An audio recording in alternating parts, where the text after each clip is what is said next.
Hey, this is John. So there's one bad word in the podcast. It's a very minor bad word, but if you have a young child in the car, maybe you want to skip over one of the 3-page challenges we're about to do.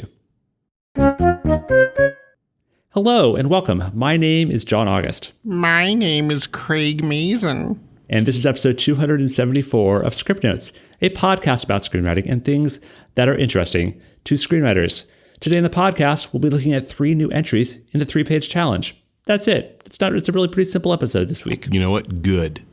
We've had a lot of complicated ones with lots of moving parts and pieces. Yeah. And I'm in a different continent. And so this one's just simple. We look at some scripts, we tell you what you think, and then we're done. I like that we tell them what they think. Oh, did I say that? No, but I like it. I think that's actually accurate. Yeah, that is true. We look at some scripts and then we tell you what you think. Absolutely. We will give you your opinion. Yeah. Yeah. Well, we're good at it. One of the things we're also good at is making T-shirts. And this is the next to last week to be able to order T-shirts. And we're good at segues. There are 2 T-shirts for Scriptnotes this year. There is a blue shirt. There is a gray shirt with a gold page on it. They're both terrific. So you should take a look at the links in the show notes and click through and look at those T-shirts and buy one if you would like one. We were recording this only one day after we recorded our last episode, so we have no idea how many we've sold. Have we sold 10 shirts? Have we sold 1,000 shirts? We have no idea. We are living in the blissful ignorance of the past. Do you think that, but technically we have not yet sold any, I mean, as of right now, present time. As of right now, there are not a single one. Okay. So I shouldn't, I mean, I guess then I'll guess. We've sold 0 shirts so far. At the moment that we were recording this, we've sold 0 shirts. But by the time this episode has aired, how many shirts will we have sold? Ooh. How many days have the shirts been available, John? They would have been available 7 days. Well, I'm going to go with 600 shirts. Wow, that's a high number. That's really. I'm going to go with. Is that a stupid guess? No, it's an ambitious guess, but not a stupid guess, because we would like to be a good high number. I'm going to guess between the 2 shirts, we will have sold 450, which is still ambitious. I want to point out, I have absolutely no idea how the shirt thing works. Mm-hmm. I don't know. I have no historical data, and I just pulled a number out of my butt, and it wasn't even that crazy. It wasn't even that crazy. It's like the wisdom of the crowds, but like you are your own crowded head inside, and all the voices conspired to give you that number. You have no idea the wisdom of the things in my head. Very, very good. But on last week's episode, which was actually recorded yesterday, we mused aloud about, wouldn't it be great if the guy who won the Austin pitch competition that you judged, what if he were to write in and tell us, oh, hey, this is the pitch I gave, so we could discuss the pitch that you thought was so good at the live show in Austin. And now we have it. So just out of the blue, he wrote in and said like, oh, hey, I'm the guy who won the pitch competition. And I asked him to record his pitch, and he did. So now we have it. Yeah, and it's good. You know, like, I mean, I assume you've listened to it by now. Yeah. Well, I think we should play it for the listeners so they can actually judge for themselves. What a great idea. So let's take a listen. I'm Eric Voss, and I'm pitching my action comedy feature script. It's called Gator Country. So this is a story about Mac. He is a white trash, deadbeat, single father who is in exile from the state of Florida, which in this world has been transformed by a freak hurricane season into this Mad Max-style swampland that's now ruled by the reptiles and the crazies. So not too different from what Florida is right now. Now, I'm from Florida, and I've lived through a ton of hurricanes, and Florida shows its true colors in the aftermath of a storm. And often that takes the form of a few of these gator hunters on fan boats who just love getting wet and looting the nearest Cracker Barrel, the Florida Man. And Mac is one of these guys. But now his rebellious 20-year-old daughter has gone missing in this apocalyptic hellhole, and it's on Mac to find her and fish her out before she falls victim to cults, cannibals, or Tampa. Guided by a local drifter named Gator, who knows Florida like the back of his hook, Mac now must battle through former pro wrestlers and gators the size of pickup trucks, and a nightmarish version of Disney World where, on the Pirates of the Caribbean, the pirates are alive, high on bath salts, and they will eat your face. The road ends in the belly of the beast of Miami Beach, where the family reunites in a loving embrace while covered in the blood of a murderous grandma who just got chopped up in the blades of a fan boat, or as we call it in Florida, a Monday. Thanks. See? See? That was pretty good, right? That was really good. So let's talk about two different things. First, let's talk about performance, and then we'll talk about the content of the pitch itself and sort of what that is as a movie. So I thought performance-wise, I just can't imagine a better version of like that 90-second pitch in front of a crowd. It's such a weirdly artificial form, and I thought Eric did just a remarkably good job of it. I could sort of see his performance as he was giving it to us. So he's laying out the very broad premise of like, from the very title, it's like Gator Country. He's talking about his lead character. Then he's talking about the setting. He's talking about himself, and he's like including himself as a Florida person, giving just the very broad strokes and making it fun. He's not trying to focus on every little plot turn or twist. We don't really even know who the villains are in the story. We just know there's a general sort of setting and world and milieu, and then he gets out of it. And that's performance-wise, I thought that was a really smart way of doing it. It felt like the kind of thing you could convey in front of a crowd in an Austin bar. Yeah, there's some nice little jokes in there. You know, nothing. It's impossible to be hilarious in the middle of a 90-second pitch, right? But there are a couple of cute jokes that made people laugh, and in and of themselves gave you a sense of the tone. Yeah. Right. Tone is very difficult to convey in a pitch, because pitch, generally speaking, is about details, not about flavor. But you got a sense of what the tone was. This was clearly going to be comedic and tending towards the bizarre. And like Eric himself, it has a love-hate relationship with its subject, probably leaning more weirdly towards love. You know, it was important that he let us know in his pitch that he was from Florida, because then we understood that this wasn't an attack piece, and that this wasn't just you know, like you or I could write a movie about Cleveland, what a dump. But that's just mean. We're not from Cleveland. It's always better to make fun of the things you love. So we got across the tone in his performance, and he also gave me, weirdly, a nice circle of story. So I was able to say, oh, okay, I can see where it begins and I can see where it ends, and I kind of get what happens in the middle. Yeah. So let's talk about this performance in terms of how you do your real business. Like, I just felt like this 90-second pitch is not the kind of thing he would ever actually give in Hollywood. Like, he's never go into a meeting and pitch sort of exactly the way he's pitched this here. It was too much like a sitcom set for sitting right across from you in a studio executive's office. Did you feel that? Oh, yeah. I mean, look, all of the pitches were designed to win a pitch competition, which is an artificial thing that does not occur in Hollywood. In our business, no one is looking to reward people for a fast, funny, informative, intriguing 90 seconds. They're what they're really trying to do is make money. And so it's serious business here. So if somebody came in and pitched that in 90 seconds in someone's office, they would go, okay, great. Now do it for real? Because you know, you're asking me to spend money. So what? You know, now that doesn't mean that Eric or any of those people that came in and pitched can't do that. In fact, in a strange way, it's easier to do it the way people need it to be done here in Hollywood, as long as you have the goods. I suspect that you kind of need to in order to even get to the 90-second version. So yes, no, absolutely. It's a very strange artificial thing that we don't actually put a premium on in Hollywood. And if, for instance, let's say Eric were here in Los Angeles and he went to someone's party and there was a producer there, and the producer said, well, what do you, you're a funny guy. You got any things? And I actually have a script. It's called Gator. What is it called? Gator Dad? Gator Country. Yeah, we got to change that title. Gator Country. I think Gator Dad is better. Gator Dad. Yeah, no, I got a script called Gator Country. Oh, really? What's it about? If he then went into this 90-second pitch, that guy would look at him oddly and then walk away, because again, it is synthetic. You know, there is a version where you pitch this in a far more conversational, confident way. But of course, for a pitch festival, you know, this is part of my problem with pitch competitions, is that they are requiring writers to do something that only pitch competitions require. It's not particularly translatable to any other environment. When we were doing Big Fish casting, we would have these really talented actors come in, and sometimes they'd have a dance call, and then they'd have to sing, and they have to sing like 12 bars.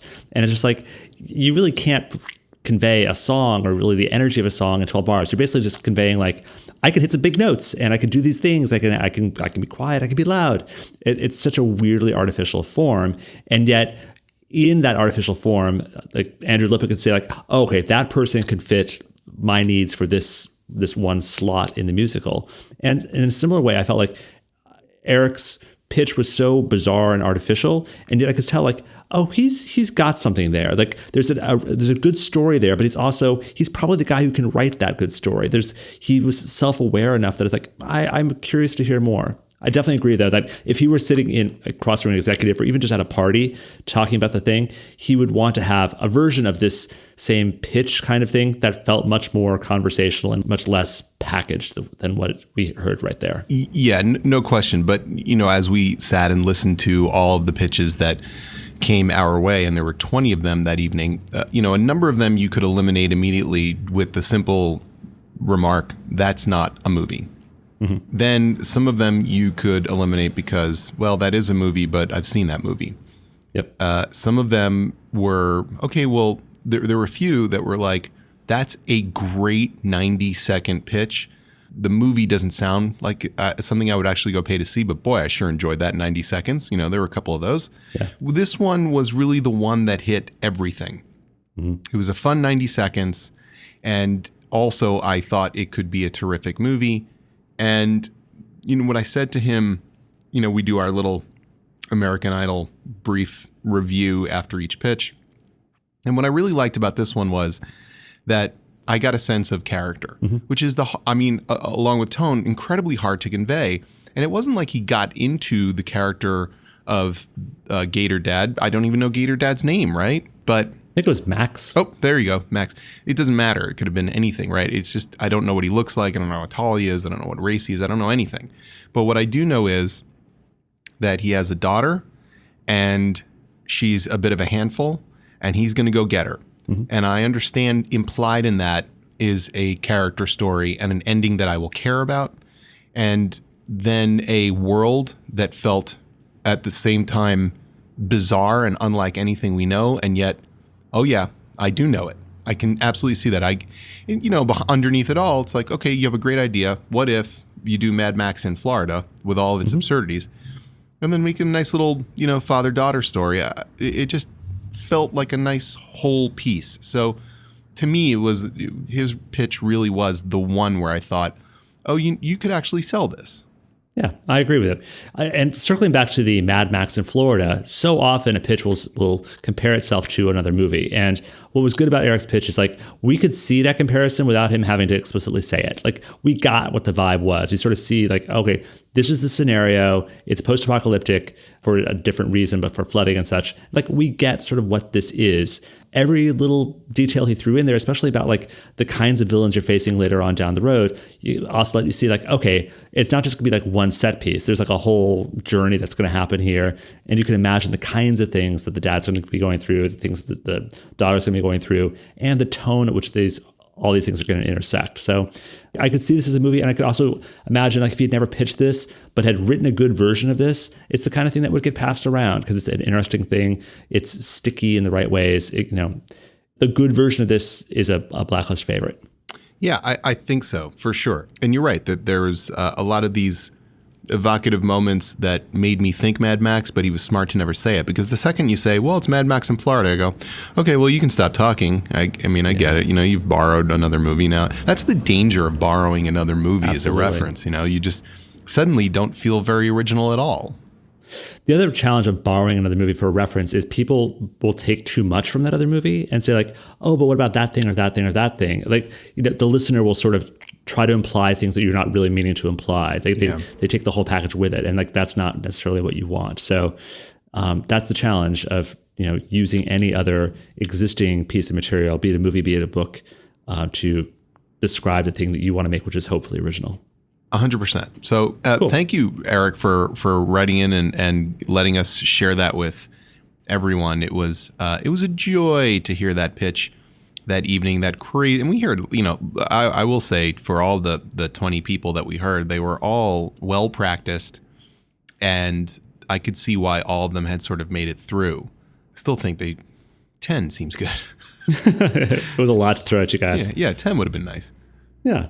All right, let's get to our work for this week, which is the 3-page challenge. So most of you probably are familiar with the 3-page challenge. What we do is we invite our listeners to send in the first 3 pages of their script or their teleplay, and we take a look at it and give our honest opinion on what we read.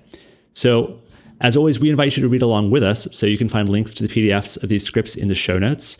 Now, last time we had Jeff Probst, the host of Survivor, read aloud the descriptions. How great was that? It was just amazing, and he was terrific. You know what's funny is that after he did it, he wrote us and he said, I feel like maybe I screwed up because I just made it sound like Survivor. And we were like, no, that's what we want. We don't want off-the-cuff private Jeff Probst. We want Survivor Jeff Probst.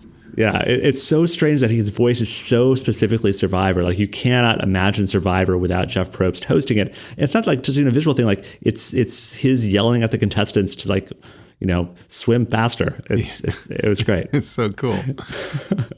So obviously the temptation is like, well, we need to find other famous people to read these descriptions just so we don't have to read these descriptions anymore. And so just this morning, someone wrote in to point out that Martin Sheen apparently listens to our show. Oh. Because on another podcast, which was one of my One Cool Things, which is Mom and Dad Wrote a Porno, he references Scriptnotes. So wow, it's all a big web of connections. So Martin Sheen, I couldn't find on Twitter. Martin Sheen, if you are listening to this show, we are ask@johnaugust.com. And Lord, we would love to have you read some stuff aloud, or other famous people too. I'm not stopping anybody. No. I want Martin Sheen.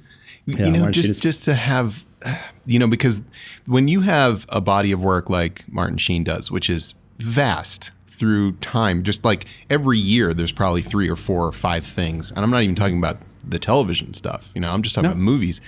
For decades now, you have to pick, like, who is your favorite Martin Sheen? There are so many. Who is your favorite Martin Sheen? I think of him as President Bartlett, even though I was never a West Wing. I wasn't really a big West Wing watcher, but like he just sort of became locked in that. And I think here's the reason why I also think Bartlett is because so many of the appearances you see with him on, like, in commercials for stuff or other things, he's sort of doing the Bartlett character. He has that kind of gravitas where he's channeling that kind of emotion. But tell me, who do you see? Well, first of all, it makes total sense. I think a lot of people would say that because once you play the president and you play it so iconically, it's hard to kind of get away from that. I mean, you're the president, But I will always, in my heart, have the softest spot for Apocalypse Now Martin Sheen, because Apocalypse Now Martin Sheen, aside from being an Apocalypse Now, in and of itself, is, oh my God. Apocalypse Martin Sheen was going through a tough time.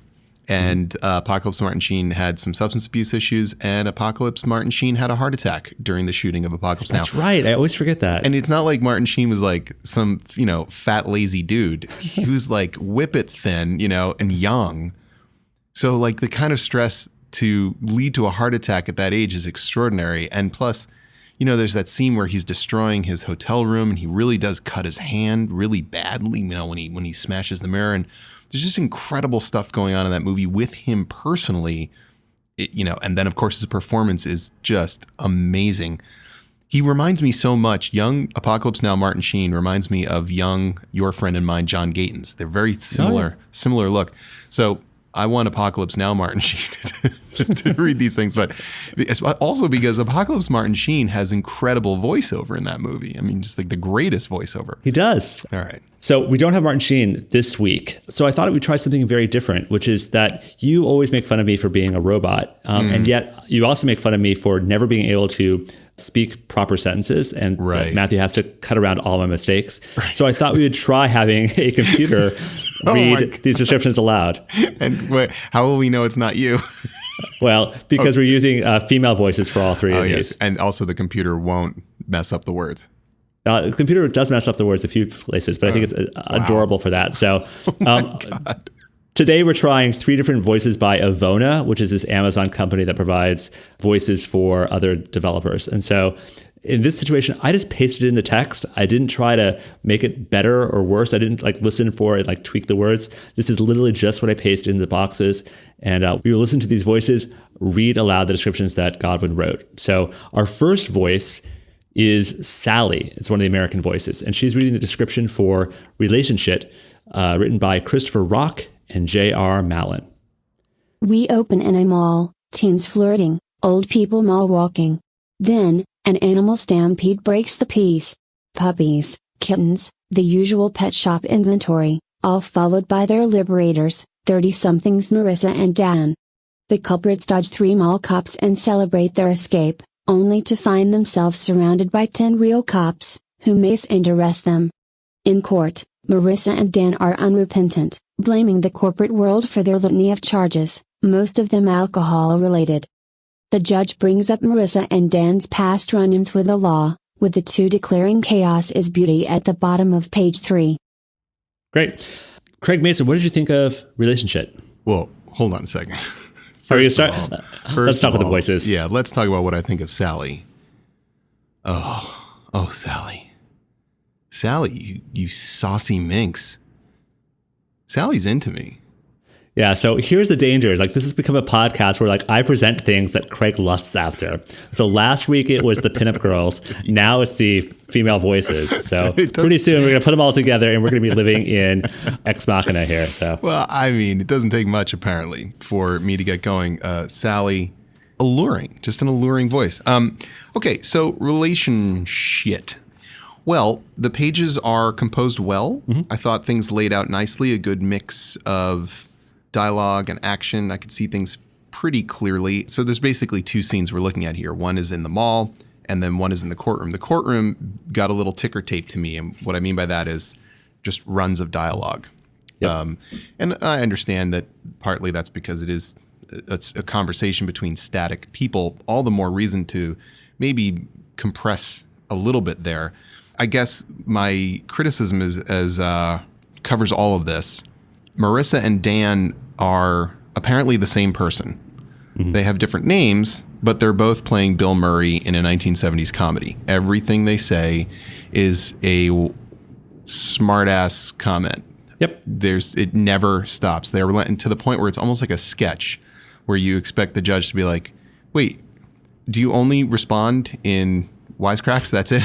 You're not people? You're not real? Yeah, it's interesting when you think of like the Bill Murray comedy, like someone has to be the Harold Ramis, someone has to be the person who's not that tempo so that you can actually sort of get through it. What this reminded me even more of Bill Murray is a Portlandia sketch. And there literally was a Portlandia sketch about animal liberators.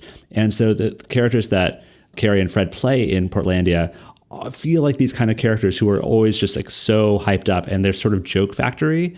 But that works really well in sketches, but it's not, I'm nervous about how I'm going to relate to these characters throughout a full movie. I thought like their jokes, though, they're good, they're funny. I think like the voice is really nice. It's just the problem is like it's the same voice for both characters. And I also felt like they write funny lines and they put all the funny lines in rather than like picking the selects of like the funniest lines. Where it gets to be problematic for me is on page 2. And this is a thing you notice in a lot of these 3-page challenges we have is there's a character whose function is just to be the recapper or sort of like the backstory machine. And so they're just there to provide the history of everything that happened before this. So in this case, the judge is talking us through like all the previous times that they were arrested and things that they did.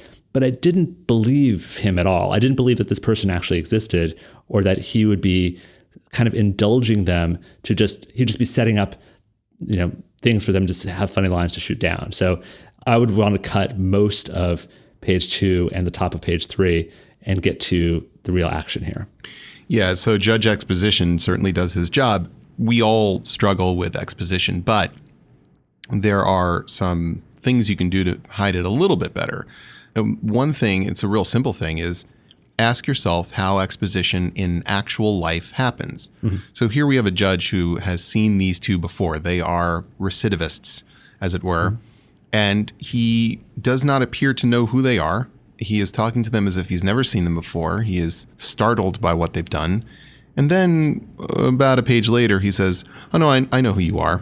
I know who you are, and here's some other things you've done.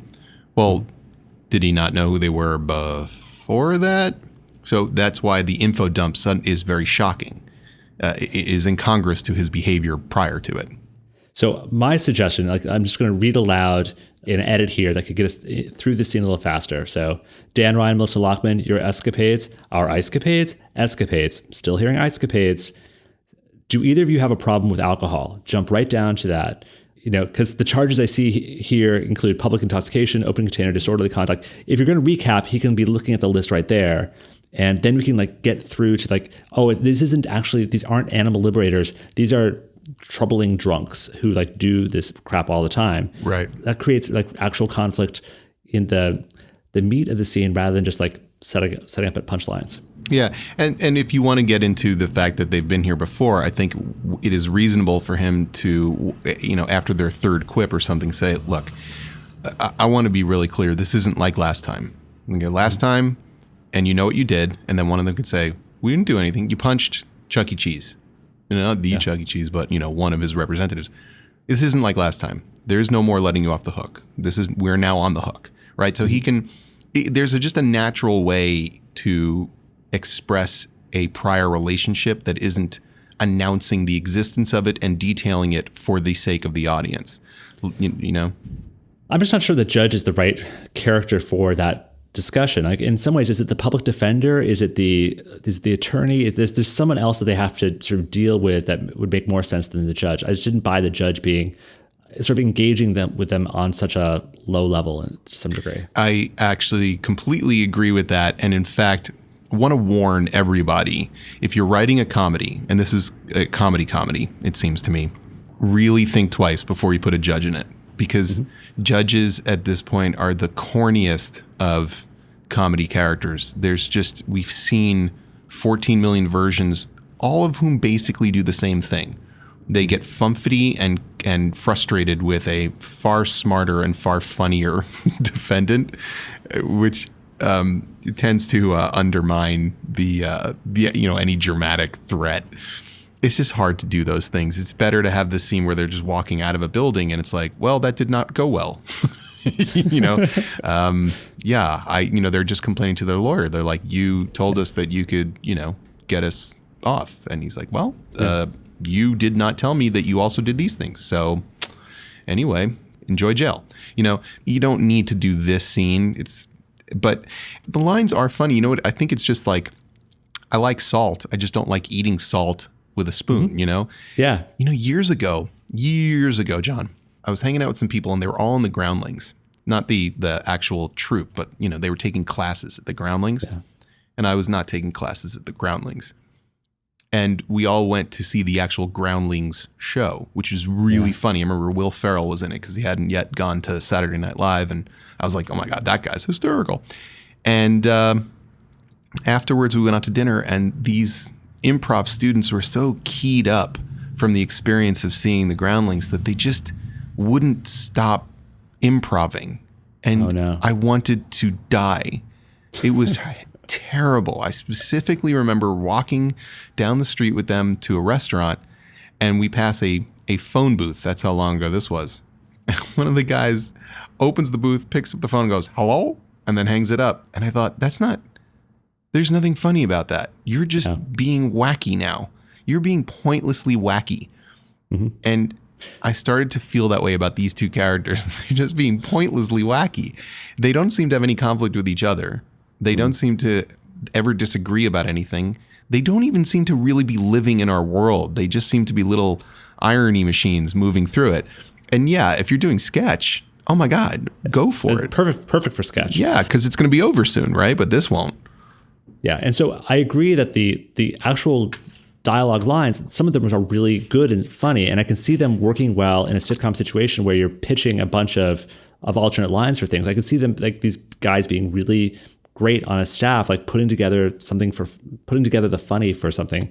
But I wasn't feeling the engine engage at all in these 3 pages, and I didn't hear the distinction between these two characters' voices. And this may not have been going right into the judge, didn't give us an opportunity to hear the difference between these two people or even set up the conflict between these two people, which has got to be key to the story if the movie's called Relationship. Yeah. I also want to say the other reason why you probably shouldn't have a judge in your movie is there will never be something funnier with a judge in it than the Rick and Morty version of David Fenton Allen. So this is we'll put a link to it because if people haven't seen it, they absolutely have to see it. So it's the real transcript of a court case in Georgia with Denver Fenton Allen. And it is just remarkable what happens between this man and the judge, and is absolutely not safe for work. So don't listen to it in the car with your kids. Unless your work is what you and I do, then it is safe for your work.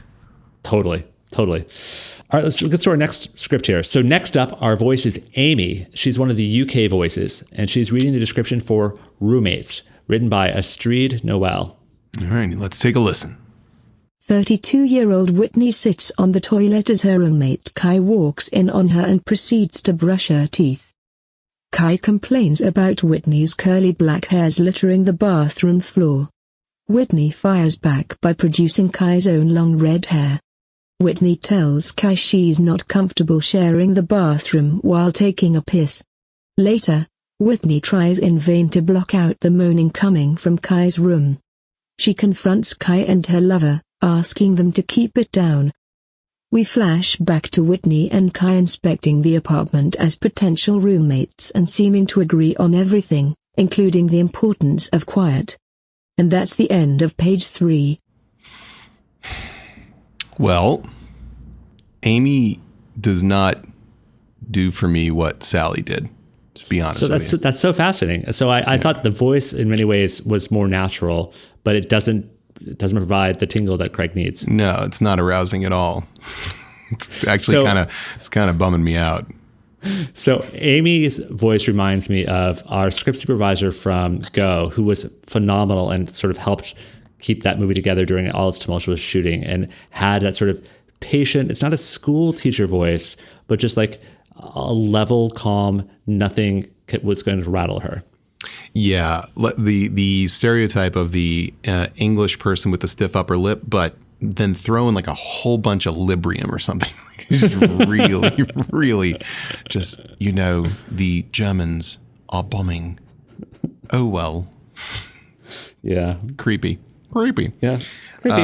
All right, let's talk about the actual script. Yeah. So this script had a lot of problems, and it didn't ever click in for me. But there was some really useful stuff in here that I think people should take a look at, because I think a lot of people's early scripts have some of these issues. And I think by looking at them, we can get people past some of these sort of common mistakes.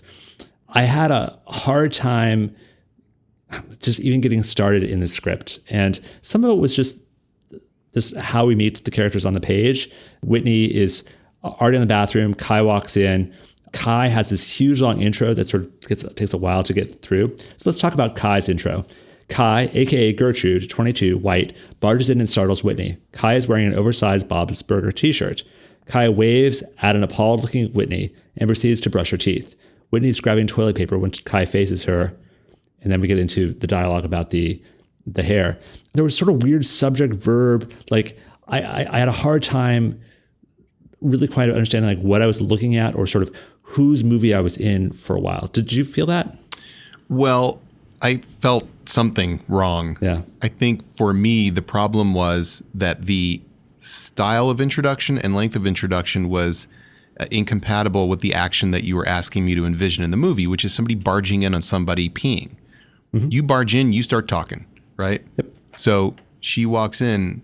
What you would have us see in the script is a woman is on the toilet. By the way, very hard to start a screenplay with somebody on the toilet peeing. It's hard. Mm-hmm. I think it's doable. Here's what I would point out, though. It's like you can't barge in on a character who's just gotten there. And so if we've just gotten there, right? Like the second sentence. So like, I think you would actually need to make a bigger deal of like Whitney's sort of stumbling in, like not really turning on the light, like finding it, like pants down, start to hear the piss, and then Kai comes in and sort of like ruins it, because then you're breaking a moment, right? But the moment hasn't even started before Kai's walked in. Great point. And the idea of her being half asleep. I mean, is she slowly nodding off while she's peeing? I mean, what's going on there exactly? Because you're not really. I don't know how you're half asleep. I mean, you either are falling asleep or you're, But if half asleep, if you're not falling asleep, you're just tired. Whoop-de-doo. But when she walks in, I would probably just slide everything up. Kai, first of all, a.k.a. Gertrude, means nothing to me. I've never met this person. Don't give me two names. Just give me one. If she's Gertrude later, tell me about that. Have that be a surprise. For now, Kai, 22 white, barges in. That's it. Don't tell me anything else. Kai, hey, those fuzzy little black balls I see on the floor all the time, I'm assuming is your hair. Can you do something about that? And then, you can show Whitney reacts grabbing toilet paper. Kai grabs her toothbrush, starts brushing, and keeps going or whatever. But if someone's barging in, make the dialogue barge in. Otherwise, it feels flabby, you know? Yeah, absolutely. On page 2, I thought, I didn't love the dialogue, but I liked where it was getting to. This is Whitney saying, when I told you I'm open to sharing the bathroom when I'm in it, I meant if I'm putting my makeup on or brushing my teeth. I like to piss alone. So not the right words, but I think that's the right sentiment because it tells us that it can give us the hint that like, this is actually Whitney's apartment that Kai has moved into, that they are still negotiating their relationship. And that could be a good exit line, but I would need a better scene before we got there. Yeah, I mean, the introduction felt paced wrong, but that didn't, where I kind of hopped off the boat was in the first exchange. Kai says, hey, these fuzzy, so Whitney is black and Kai is white. Mm-hmm. Kai says, hey, these fuzzy little black balls I see on the floor all the time, I'm assuming is your hair. Can you do something about that? Whitney reaches behind her and pulls out a long string of Kai's red hair. This long piece of stringy type thing that I just pulled out of my ass, I'm assuming is your hair. Could you do something about that?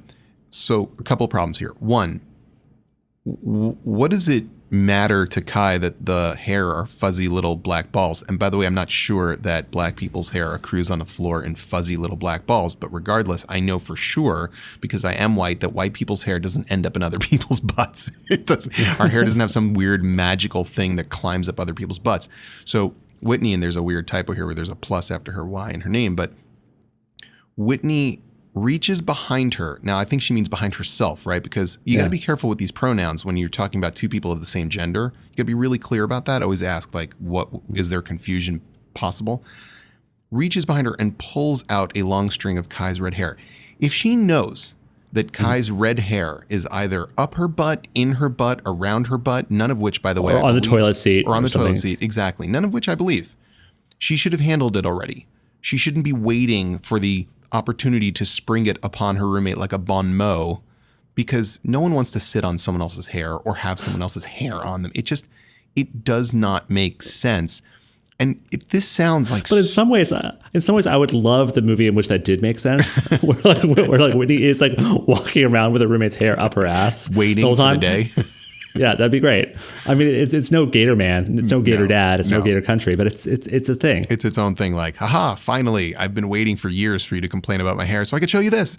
This seems incredibly picky. You know, these kinds of logic discussions go on in every single writing room that deals with comedy. If comedy is illogical, it will not work. People are so finely attuned, and what they're really sensitive to is when a writer is fudging things to allow a joke to happen, and they will give you no credit for it. None.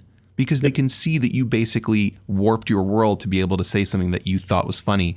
And all of a sudden, then these aren't people. It isn't funny. It's a written joke, and nothing is working, you know? Yeah.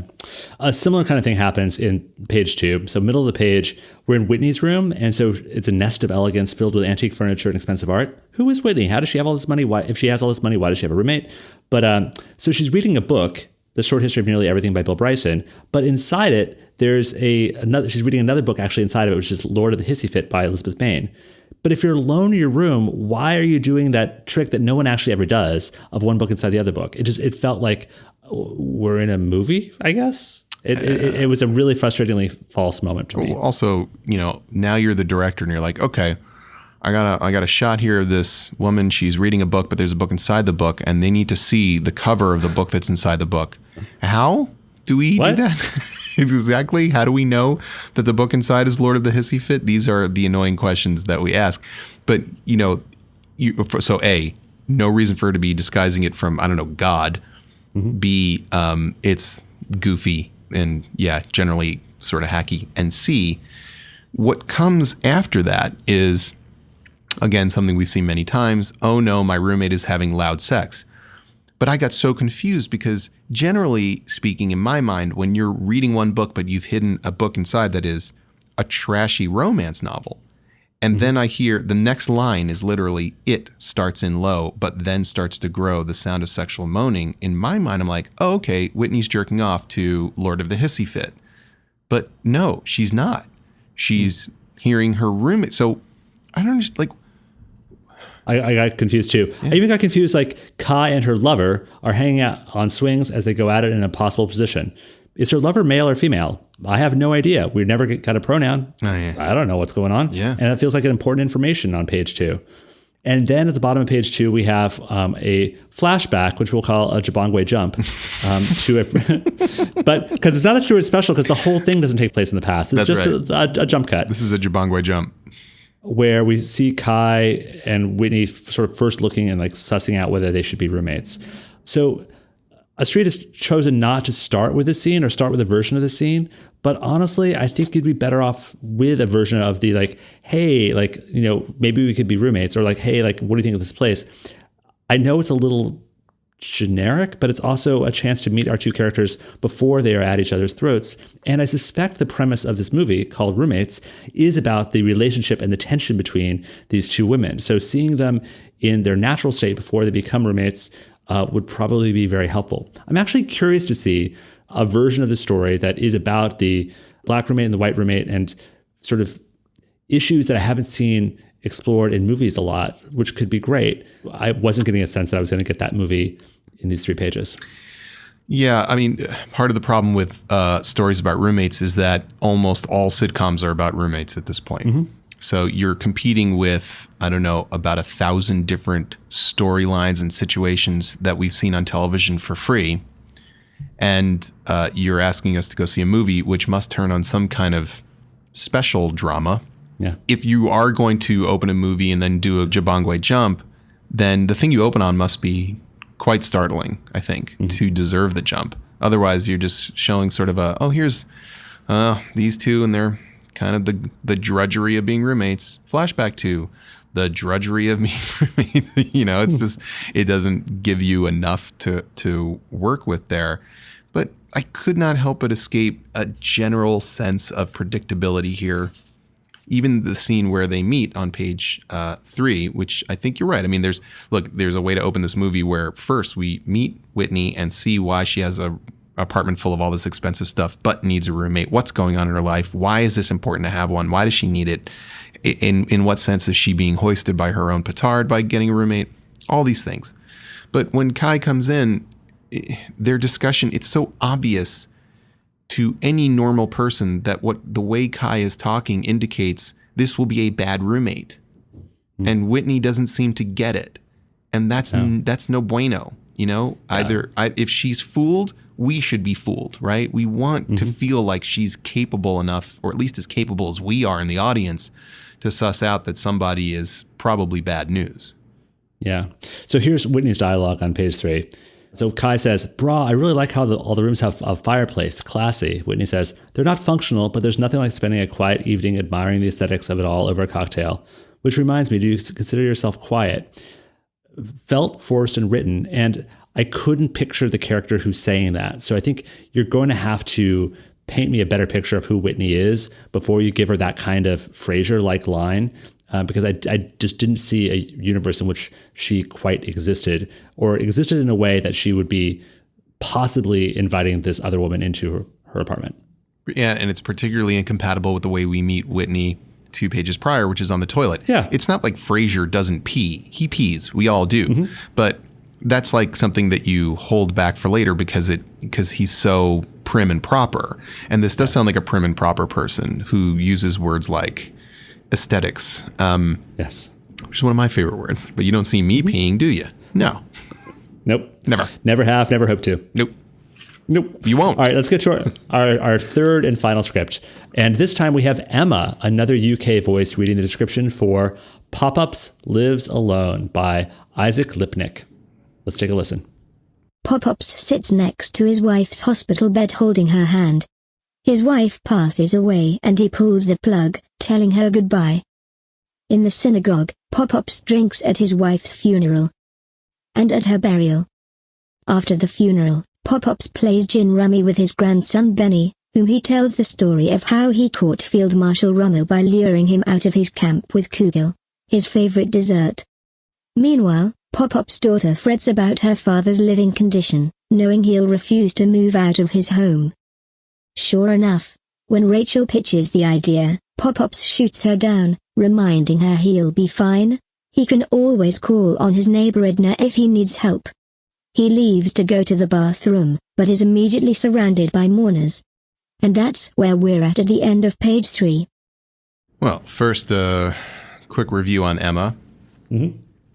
Emma's not alluring. So I'm still a Sally guy. I'm all about Sally, for sure. Sally with an I, by the way. Oh, my God. I mean, yeah. Sally was amazing. In fact, Sally is so amazing, it makes me hate Emma. Emma sounds depressed, to be honest with you. Emma sounds like Emily Mortimer to me. It sounds like Emily Mortimer. Do you ever watch 30 Rock when she was playing Phoebe, who has fragile bones like a bird? I do remember. It reminded me of yes. that character. Yeah, a little bit. Yeah. No, I mean, Emma tried. I get it. Yeah. I mean, listen, Emma, you're not going to get anywhere if you don't try. But if you know that Sally is also doing it, just go home. Come back a different day. You're not Sally. You're never going to be Sally.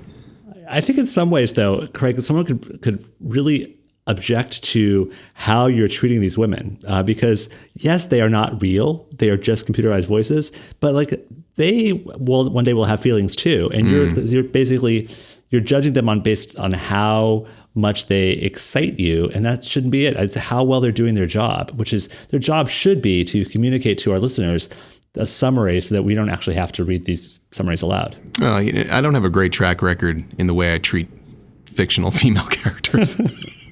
I treat actual human women brilliantly. Mm-hmm. But, fictional women, I don't know. I'm a cad. I'm a real cad. Yeah. But let's get to Isaac's script here. So, Craig, I have a suspicion that within the first 2/8 of a page, you will have a concern. I do. And this, again, it's just about signaling to an audience that they're in good hands or they're not in good hands. And that's all about inspiring confidence in your storytelling. And part of inspiring confidence in your storytelling is not relaying something immediately that is just flat out nuts.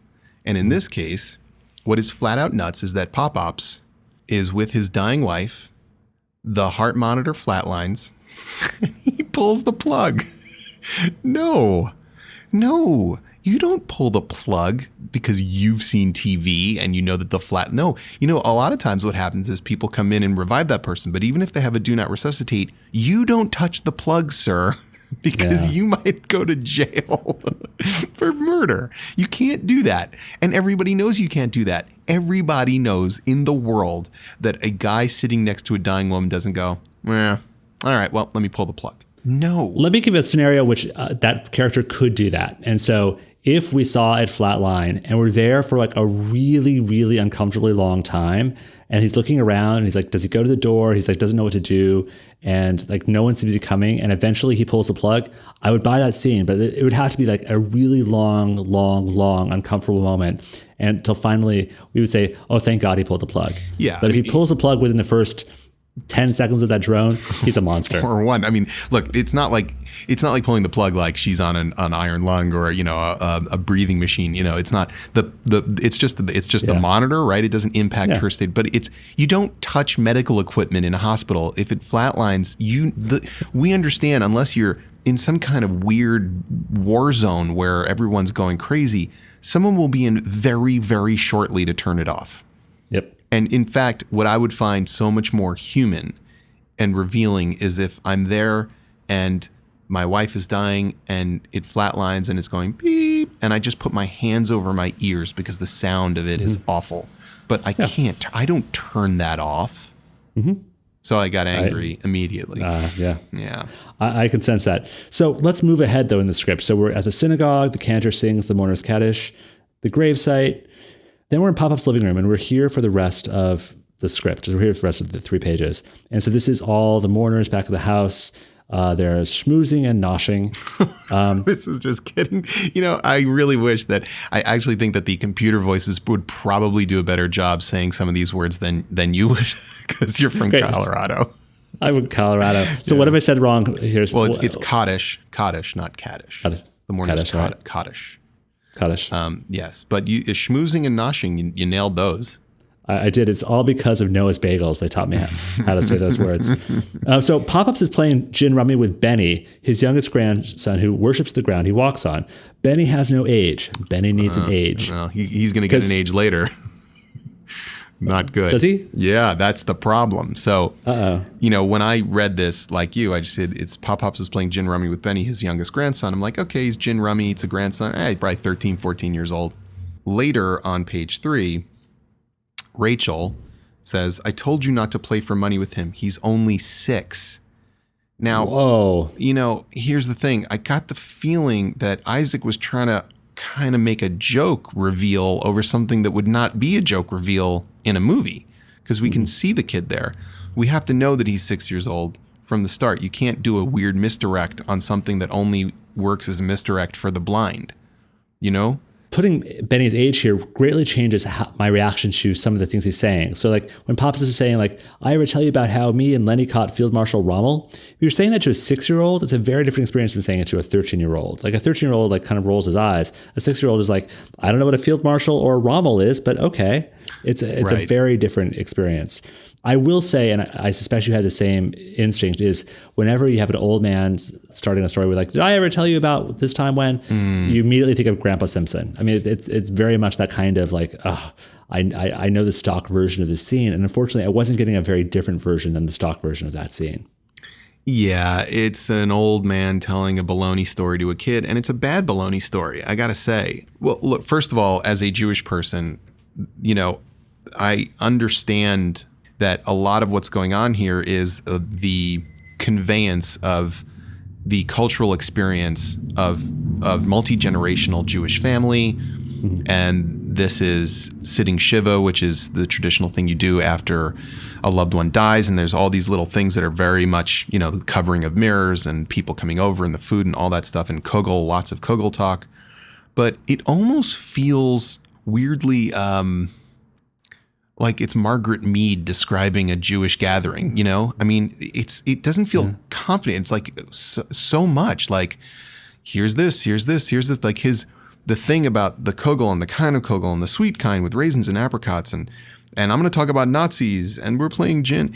It felt, weirdly anthropological and not just natural and being. Do you know what I mean? Yeah, it also felt vintage. Like I had no idea what era this was set in because it could have been set in any era. It was obviously post-Nazi, but other than that, like I really didn't know whether this was happening now or this was happening in the 80s. And that's not a good sign either. That's a great point. I mean, I presume that it was happening now, but then again, I don't know. He pulls the plug. I could see that happening in like 1963. Like, man. Back then, they're like, this thing's annoying me. The nurse is like, when she goes, go ahead and, you can shut that off. You can just pull the plug. Pull it. Just do it. Pull it. Pull it. We're good. We're busy. Just let us know. So at the top of page 3, Popup says, never let the truth get in the way of a good story. Popups cannot say this. This line cannot be spoken in a movie. This is a quote from Mark Twain. I did a Google search with that in quotes. There were 37,000 Google results for this line. So even though Popups probably would say this because he's saying like a quote, you can't put it in a movie. It's just too trite, too cliche. And I would have put down the script right then if I didn't have to reach the bottom of the page. Although, it would have been awesome. I had the same reaction, but then this is what I thought. What would actually be really cool is if Pop-Up said to Benny, what I always say, never let the truth get in the way of a good story. And then Rachel says, you didn't say that, Mark Twain said that. And then he says, never let the truth get in the way of a good story. Then I would go, oh, okay, he knows. We're like, the movie's not pretending that they don't know and that we don't know. It's just kind of his point, But you can't really, again, this is all about confidence. And listen, you and I have been to a lot of test screenings. The percentage of people in the typical test screening that would know that that's a Mark Twain comment and not something that he said, probably 5%.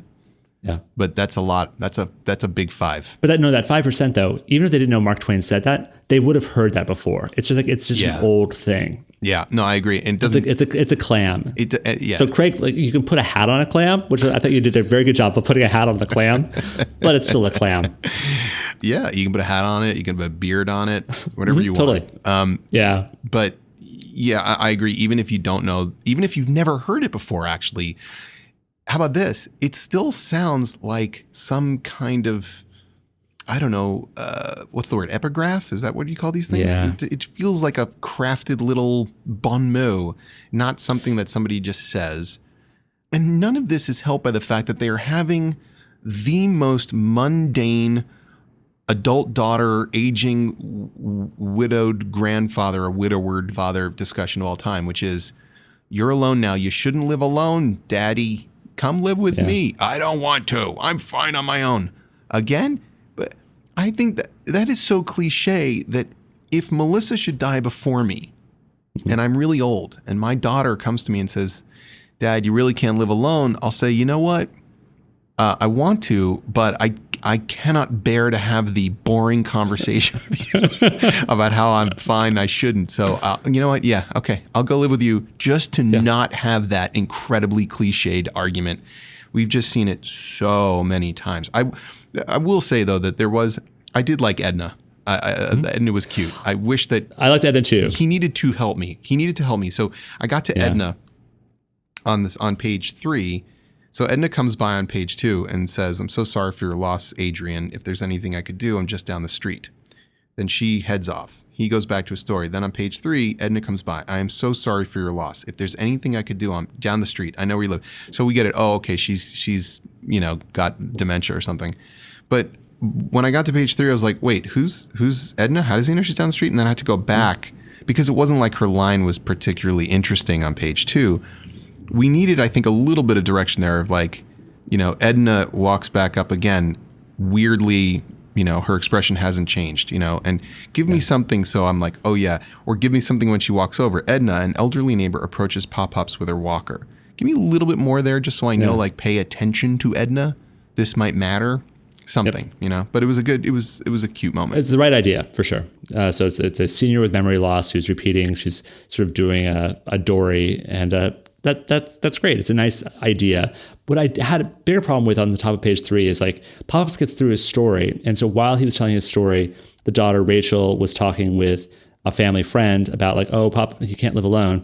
But then she goes right to him and says like, you could live with us. Please consider it, Dad. It felt really weird that like she was suddenly telling him that right now. There was no motivation for that conversation to be happening right there. It felt like it should be a separate conversation. Oh, yeah. Listen, here's something that is true about Shiv is a very weird thing because, I don't think anybody else does this. I know that in some cultures they'll have a wake, which is specifically a party where you get drunk and talk about somebody who died. And that sounds way cooler than sitting Shiva. But sitting Shiva is the whole point of sitting Shiva is, let us distract you from the pain of mourning. So we're going to all sit around and eat food and chit chat and maybe tell some jokes and just keep it lighthearted and not do stuff like this. Nor would you have this discussion in front of a whole bunch of other people. What a weird time to do it. You're absolutely right. Even though you're the least Jewish person in the world, you innately understood that. Yeah. I think I understood it better than Sally could understand it. No, how dare you? How dare you? So as always, I want to thank our writers for writing in with their scripts and letting us take a look at them. You guys are incredibly brave, so thank you. I hope these conversations helped a bit to get you to your next draft and your next passes. If you have a script you would like us to take a look at, don't send it to the email address. Instead, go to johnaugust.com/3page, all spelled out. And there's an entry form there. You attach a PDF, you fill out some questions, and you send it through. Godwin takes a look at absolutely every one of those things that gets submitted and sends a couple of them our way every once in a while to take a look at on the air. So thank you to everyone who wrote in, and thank you to these people especially for letting us discuss their scripts on the air. Yeah. So what is your final assessment of the state of text-to-speech in 2016, Craig Mason? Sally. Yeah. Sally and I are, even while you were just doing that, we started a little bit of a relationship because I can, Sally will say whatever I want her to say. So I can have Sally talk to me all day long. It's her all over again. Yeah. If Melissa's not saying the things I want her to say, I'll just have Sally say it. No big deal. And Melissa does not say the things I want her to say. Of the three, Emma was my favorite. I know she was calm, she was rational, but also had a little bit of perk to her. So I wanted her to tell me the headlines. So she sounded like a broken woman to me. It's time for our one cool things. I actually have two one cool things. Ooh. I don't know if Craig has one. I do. I have one. Okay. Yeah. So my two uncool things. First one is Harry Potter and the Translator's Nightmare, which is a Vox video that talks through the translations of Harry Potter and how challenging that was for all the 30, 50, however many languages that book series was translated into, because Rowling had so many special words and concepts that had to be described, and she had puns and like I am Voldemort, like all sorts of things that had to sort of make sense in whatever language they ended up in. So it's a good little 5-minute video that talks through the process of translating. And I'm not too far away from having to deal with that for my own book. And so it was great for me to see, it's like, oh yeah, I should actually warn translators of those things, because some of that stuff is much more important than you would guess down the road. That's a really good point. I wouldn't have thought about that, but yeah, it's got to be absolutely maddening. I mean, how do you translate a word that doesn't exist, like muggles? Exactly. So you make up stuff. And so even things like Hogwarts, like some languages chose to like say like, oh, we'll take the word for hog and the word for warts and put them together. But Hogwarts really isn't about hogs and warts. It's just like a cool name. Yeah. And so other languages made very different choices. And in some languages, they would omit things or change things because they didn't think it was like all that relevant in book 1. But then like in book 4, like, oh, wow, like that becomes a really important thing. And because of the change they made, they have to sort of deal with the changes they made. So that's a tough Can you imagine thing. if you're writing a screenplay for a studio and it's about magical kids at a magical boarding school, and you said, and the magical boarding school will be named Hogwarts. I don't think that would go over too well with them. No. Oh, that doesn't sound likable. No, I think that wouldn't have done well at the pitch competition, and it wouldn't have made it through. Would have been great for me. My other one cool thing is a really quick and easy one. It's The Americans on FX, which I've just started watching. We're now into season 2. It's really terrifically well done. Are you watching this show, Craig? As you know, I don't watch television. However, yes, my friend Stephen Schiff, excellent screenwriter, interestingly, in his past life, film critic. He was a very well-respected film critic, or whatever that's worth, but then turned his back on it and became a writer and wrote Deep End of the Ocean, I believe was the movie, right? Michelle Pfeiffer movie? Yeah. And the second Wall Street film, and now he is one of the, I think he's a pretty highly placed writer on The Americans, and I hear it's great. So for his, and he's like the greatest guy. So I should watch it, but first I have to watch television. Yeah. So if you are in Europe, or at least if you're in France, the first couple seasons are on Netflix. I think they're on Amazon in the US. So it's a very easy show to sort of bolt through and catch up on, because they're only like 13 episode seasons. So we've quite enjoyed The Americans on FX, and really one of those premises that I wouldn't have thought could have sustained itself. And it manages to be both the spy story of the week and have ongoing arcs in ways you wouldn't think possible. So I would just commend the writers of The Americans and urge you to watch it. Fantastic. My one cool thing is for your feet. John, do you wear slippers?